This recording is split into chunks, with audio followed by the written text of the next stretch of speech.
quote that was on earlier was, when the power of love overcomes the love of power, then the world will know peace. When the power of love overcomes the love of power, the world will know peace. Yeah, thank you, Stephen, if you'll leave that up. So that fits into our series and what we have been looking at each week. And it's been interesting because in this couple of months, our world has been in a lot of turmoil.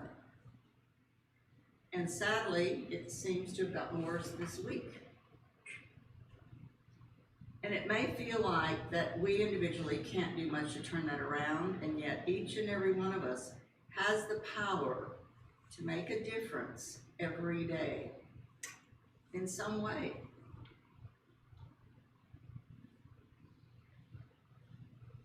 There were interesting postings on Facebook about ways to show solidarity with Ukraine.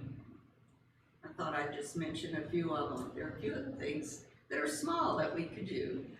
And one is that the Ukrainian people, this is their symbol, this is their flower, it is the sunflower. And so people on Facebook are asking everyone to just find sunflower pictures and post them on your Facebook or wherever you do social media to just let the Ukrainian people know that we're thinking of them. Another thing is that I think is interesting is that the bars around the country have taken all the Russian vodka off their shelves and won't sell it anymore, and they're only selling the Ukrainian vodka.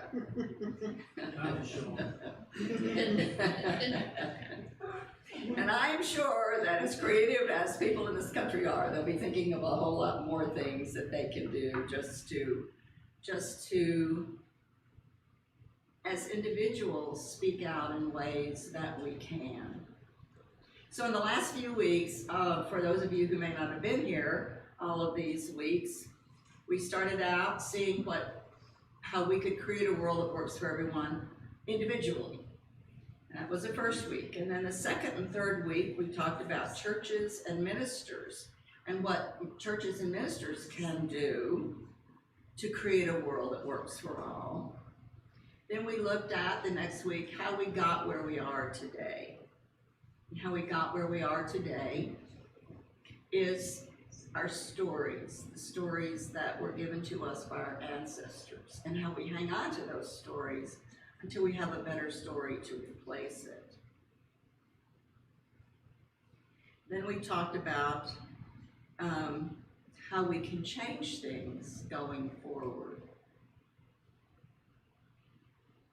We already know that burying our head in the sand like an ostrich doesn't help anything, but we're not sure as we look around what does help, what does work. How can we make change individually? So when I chose this morning's topic of the importance of staying conscious, it was about each one of us realizing that we have to make a difference. And we can make a difference. And we can look at ways to use our power and use our talents to change our corner of the world. Whatever your talent is, bring joy to that. As I'm writing this, I'm thinking about Lynn and Tony and how you bring joy to so many people when you do those wonderful plays. And, you do what is your talent to do, but bring some joy in your corner of the world. And so many of you in here do that. And just be conscious when you're doing it, that this is making a difference. And my talents is what I can do in this world. Now I think we're being called to reach out to another country and send love there. And like I said, we've got these little ways that, we all have social media to maybe just post something that says, we have you in our thoughts and our prayers. So it's about us staying conscious and staying aware of the times and the places when we don't keep an open mind and an open heart. The times when we fall short of making the changes necessary in ourselves and in our institutions. Because sometimes, it's just easier not to speak up. It's easier to give our power away when we really could be making a difference. And when I use the word power, a lot of people cringe at the word power and cringe at the thought of being powerful because the word power is a very complicated word. With power brings much responsibility. And the word power is used in 5, 6, 7 different ways. And yet it really, and this is what I want to emphasize this morning, the true definition of power, there's only one definition of power, even though we misuse it in many different ways, in many different contexts.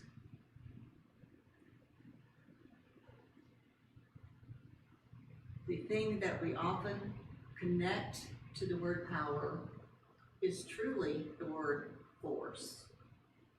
People often use their power forcefully. And so often those two words get kind of tied together. But I want to make clear with everybody, you were born with power. You were born with an ability to be powerful. Without force. Does not require force to even be connected to the word power. Love is power. Great strength and ability to do or to act is power.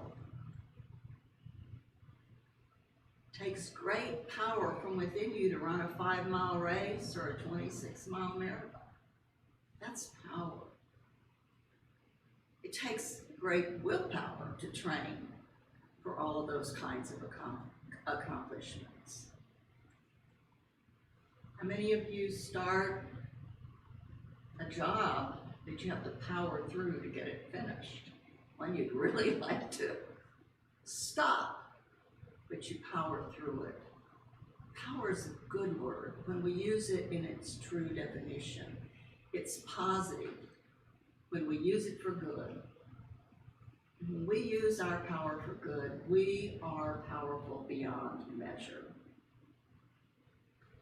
That lives within us, that was born in us, that was created in us. We have to recognize it and use it as leadership, because powerful leaders are powerful because they are honest, they have humility, they live from integrity. And those are the powerful leaders, such as Gandhi and Jesus and Mandela and many others who lived lives of integrity and who made huge changes for the better in the world that they lived in. So we want to realize that true power is power of the highest vibration, the highest energy, the power of love. We talk about this here almost every week, that fear is such a low energy. And one of our highest powers, the highest power, is love and gratitude. So we want to be clear about living from our power and what that definition really means. Never underestimate the power of someone who lives from love. This is why we remember Jesus after 3,000 years.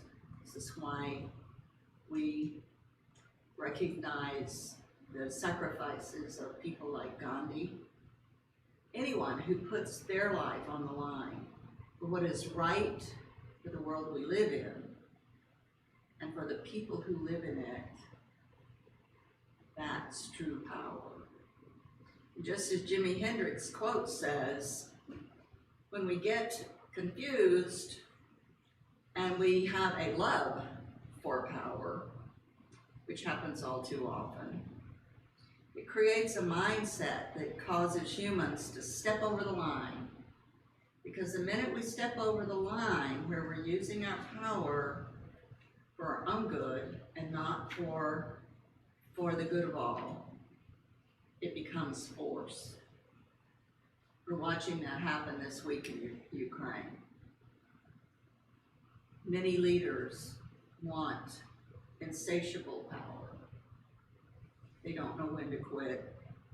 When they step over the line, they're not doing it for all, they're doing it for their own gratification. That then becomes how we get mixed up with the word power and confuse it with force. What we're watching this week is a hunger for power, an insatiable hunger that's stepped over the line, has abused, and is even killing, and had the power that had been bestowed upon them at some point in history as their leader is now force. So we have to make clear when we use these words, stay conscious of when you're using these words and how you're using them, and what the true definition is of power and what the true definition is of stepping over that line and having it become force. When it becomes force, if you'll notice, it's happening this week, all truth, all honesty, and all integrity is betrayed. There's no honesty and integrity in abusing your power and abusing other people. People in power all too often begin to crave more power and think force is the way to achieve it. And that's where the word power gets a bad rap. But you have been endowed with God-given power. It's created in you.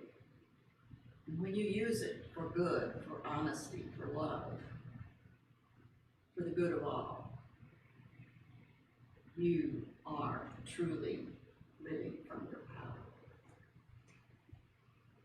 The true leader will not ask others to do what they will not do themselves.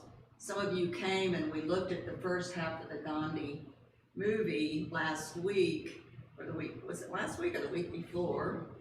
And we're not going to watch it today because today Darlene does her singing bowl meditation at 4 o'clock, and we'll talk about that a little bit later. But next week, on Sunday, we'll watch the Gandhi movie again. It's talk about powerful, and talk about a man who used his power for good. It's a very amazing movie. So join us next Sunday. Mark your calendar now.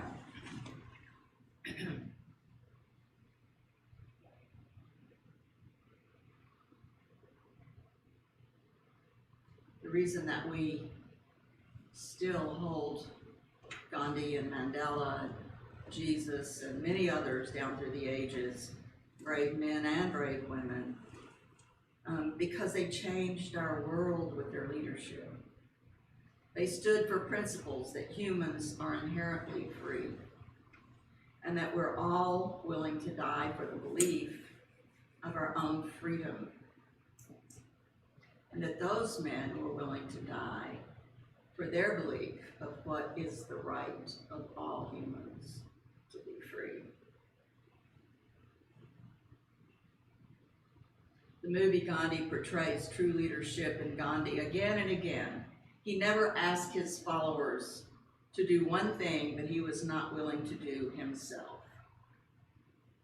He went to prison many times.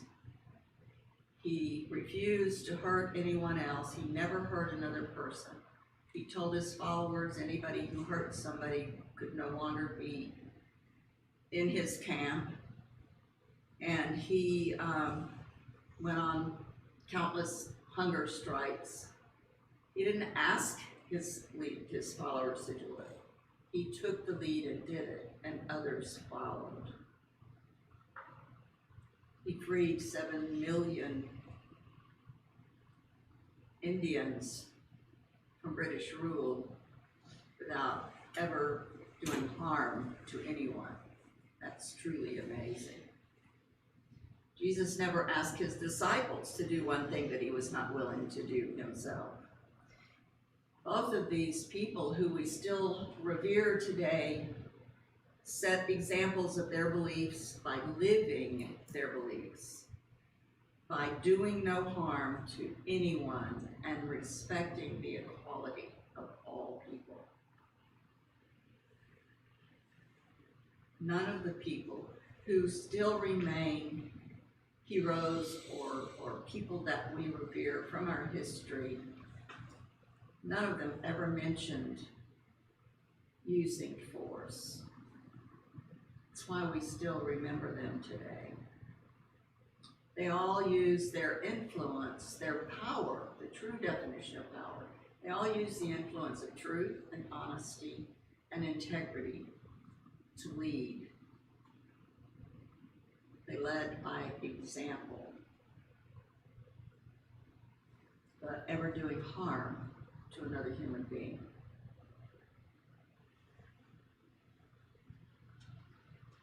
It's extremely it's extremely important to be aware of this, the true definition of the word, and the ways that our power can be used for good. It's also imperative for all of us to be aware of when someone steps over that line, and that is, we call the line of positive influence, and begin to love power to the degree that they're willing to do harm. We have to be awake and aware of that. We cannot support that. Remember the definition of integrity. We've talked about this before.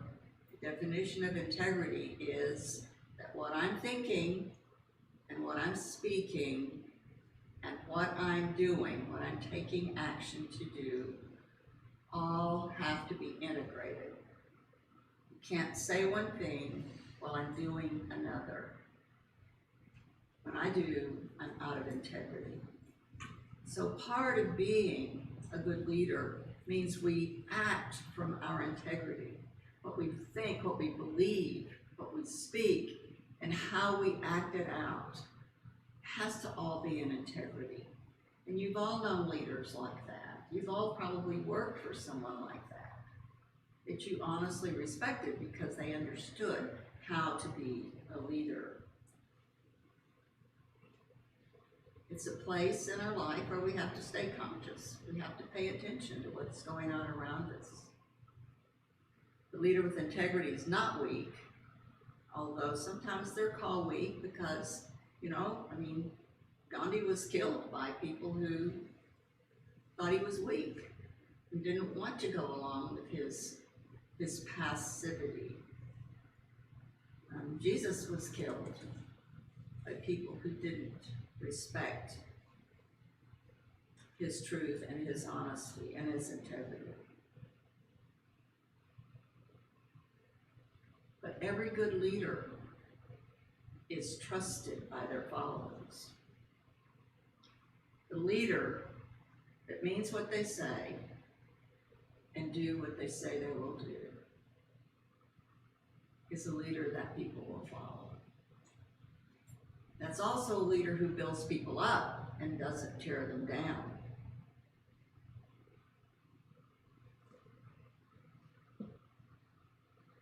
Once we step over that line and get into that power that is used with force, it's no longer identified as power, or should not be. It should be identified and defined as force. And you know this from, you've all worked at jobs, I'm sure, where leaders that are hungry for power will be terrible bosses. They will be terrible managers. They will be terrible politicians. Any other leader role that they've been appointed to fill that is filled by a person whose goal is his own personal elevation to more power is not somebody you want to follow.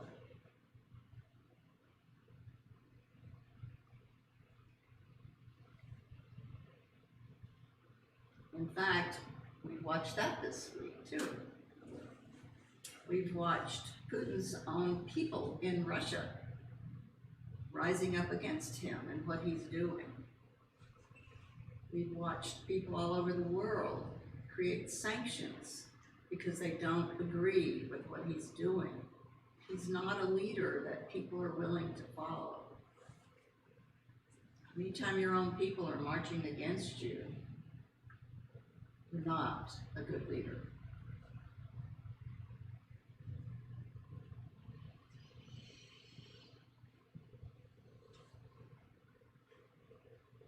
Powerful leaders are usually extremely persuasive and can easily influence others to buy into their purpose, because their purpose is for the good of all. In general, power is connected to credibility and influence. When you can be in integrity and truthful and honest, you are influencing people. You're capturing their hearts and you're moving them because they know you're including them. Not everyone knows what to do with power once they have it.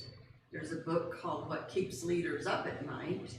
And in that book, the author says power tends to go to people's head because we are not very good at really training people on how to handle their power. No matter how good you are as a leader, if you're wielding coercive power, you're leading with fear.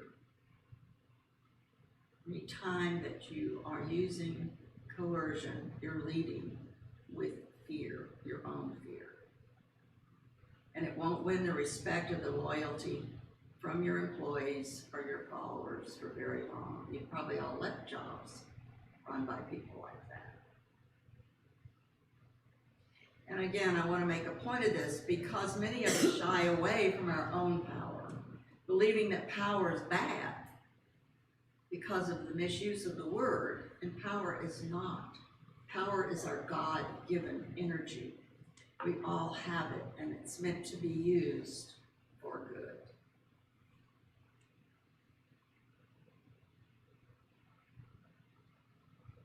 Leading so that others succeed and benefit, that's true power. Those in history who've conquered by force have not been treated kindly by history. Adolf Hitler, with all his enormous military machine, could not overthrow the tiny little island of England because of the brilliant leadership of Winston Churchill, who led his people on the principles of freedom and selflessness and sacrifice. Only the weak are attracted to the glamour of force. I think that's an important thing we need to stay conscious of. Only the weak are attracted to the glamour of force. Arrogance is a characteristic of force. Force is pompous, it's heartless, it cares only for itself.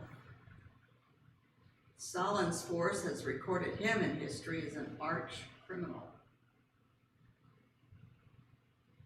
So important for us to be clear about who we are as humans and the gifts that we've been given and what's been created in us, and to be clear how we choose to use God-given gifts that we have been given.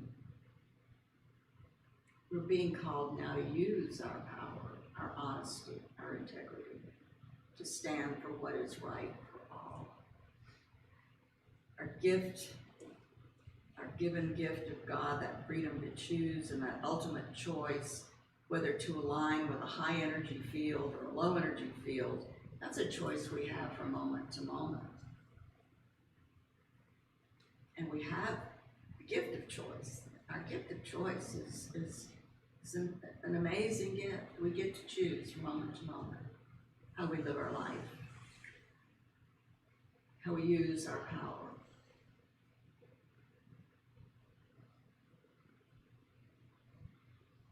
In Search of Excellence was research work done a few years ago. Some of you might remember it. It was done by a group of Peters and Waterman surveyors, and they put, but one of the conclusions that always stood out when they put that report out, one of the things that always stood out in my mind when I read that report was that successful companies were those companies who had heart. Successful companies were those who had heart. If you've ever been fortunate enough to work for a company that had a heart, you know what I'm talking about. I worked for just such a company. I worked for a bank for 17 years, and I stayed that long because the owners and the president had heart both for its employees and for its customers alike. I was really proud to be affiliated with that company and represent that group. I only left when I did because the owners retired and sold it to a West Coast, one of the West Coast banks, and it was a very impersonal organization, and I was no longer a fit for them there.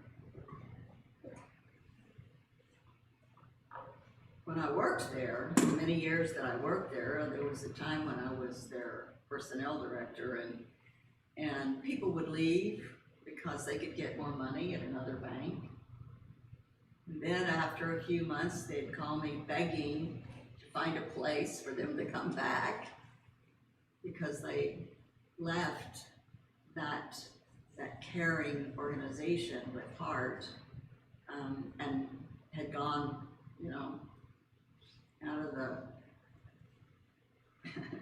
out of the joy into the fire pit. So sometimes we have to learn, but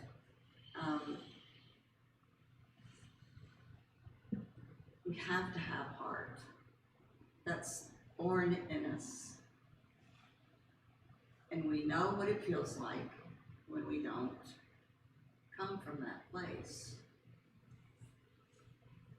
You're born with those principles that I mentioned: the honesty, the love, the integrity, the truth, and we must never take those principles for granted. It's one of the reasons our country is in such an upheaval right now. Too many of our leaders have stepped over the line only to do what works for them and not what works for all. Remember, we are one. We were all created by the one Creator. We're at one not only with each other, but with our earth. There's nothing separate, even though we look separate. We have the same, we're all made up of the same stardust. Staying conscious means staying conscious of our own inner guidance at all times, because we are guided. This is what meditation's for. It's to move into a place of silence where we are guided by that voice.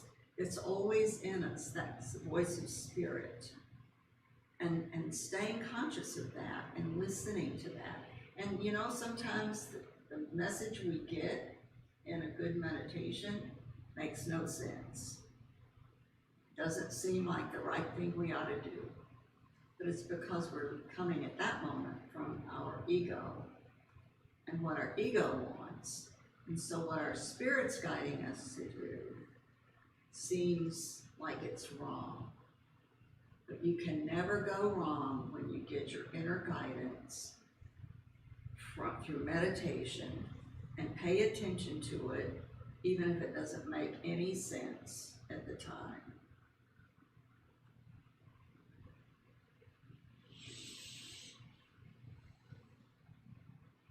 It will always work out in the end. It will always mean that the highest truth we were born to be is what works out.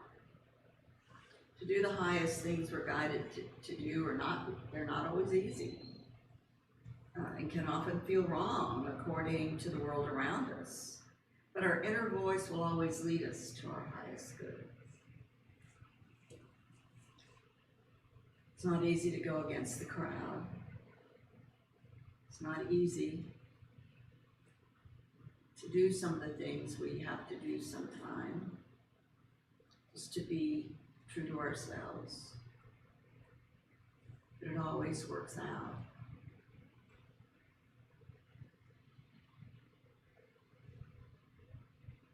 So let's stay conscious. Let's move from our head to our heart as often as we possibly can. Let's trust our heart and have the discernment to know what is different from our ego, from our humanness, and from our spirit, which will never betray us. So let's move now into a time of meditation as we think about what staying conscious might mean for each one of us at any given time.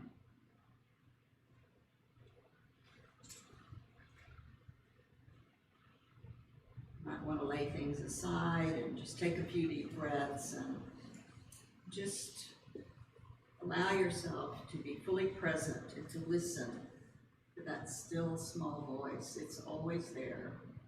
It's always guiding us. It never leaves us. We just leave it. So take this moment now in the silence and see what thoughts you're having.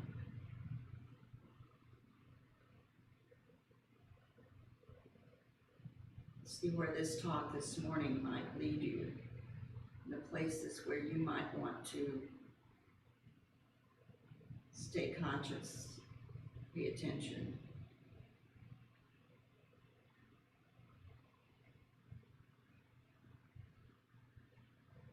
Take time daily to move into a place of silence, even for 5-10 minutes,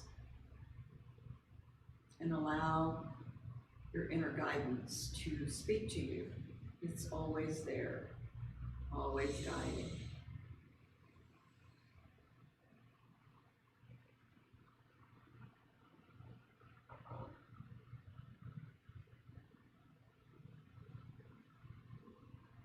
And as you move forward, remember paying attention to our true power, honoring our true power, remembering that our true power is our God-given principles, the highest and best we can be.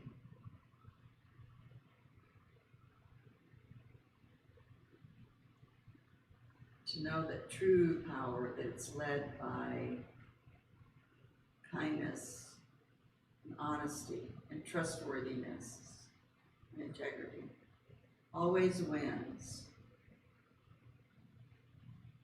never fails us.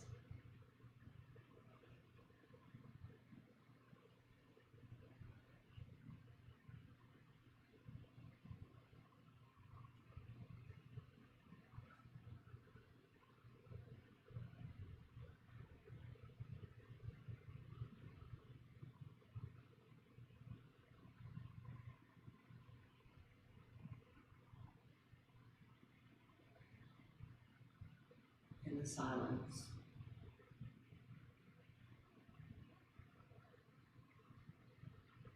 honor yourself. Honor the power that you are. Look at the places in your life where you live from your power, from your integrity. You power through that job and you use your power for good in some way. Honor yourself for that.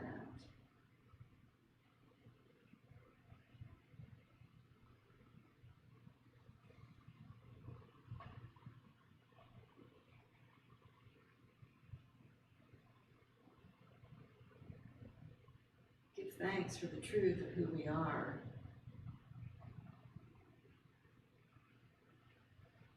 And all of the principles that we've been given to live by that never fail us.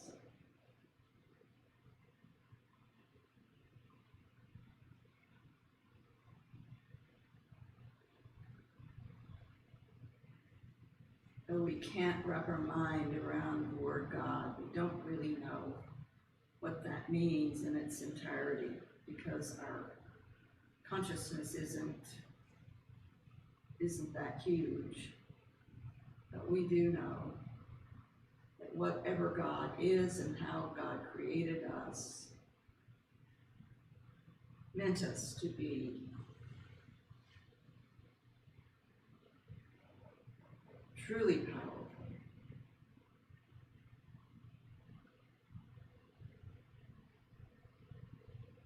He guides us toward that each and every day.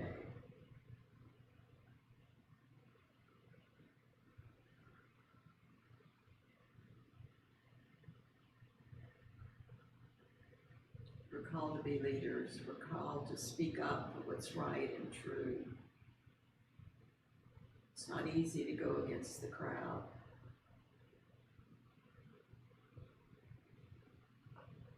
The truth and honesty always wins out.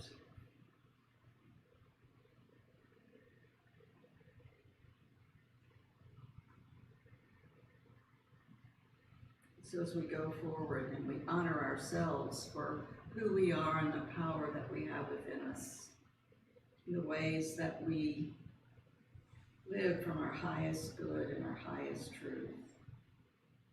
Always honor who we are and who we've been created to be.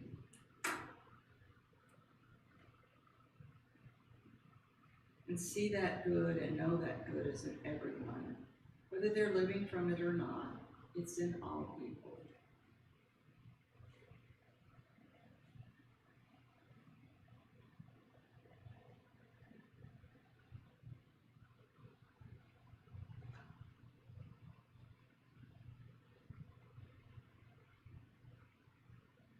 And always ask yourself, is this good for everyone? Am I coming from my head or am I coming from my heart?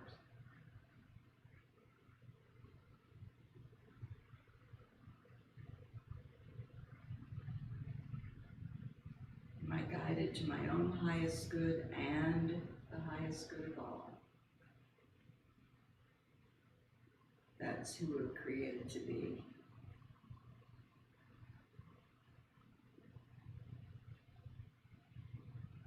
For that we give thanks. And so it is.